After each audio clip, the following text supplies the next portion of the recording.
Hello everyone, welcome to the Hard Reset channel, and today I'm going to show you how to change the JPEG quality on the Sony ZV-1F camera.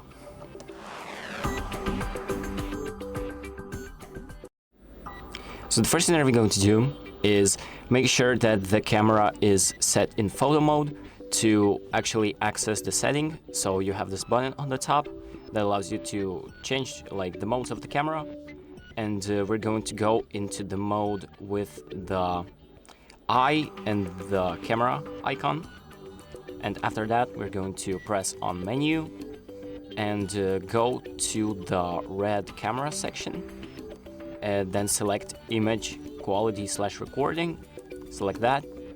And here we have JPEG quality. So we press that and you have a few options right here: standard, fine, and extra fine. So standard is like normal, fine is better quality, and extra fine is the best quality that's available. So once you selected the option that you want by using the select button right here, you just close the menu, exit out of it, and your options will be saved automatically. So that's about it. Thank you for watching. I hope this video helps you, and make sure to like and subscribe.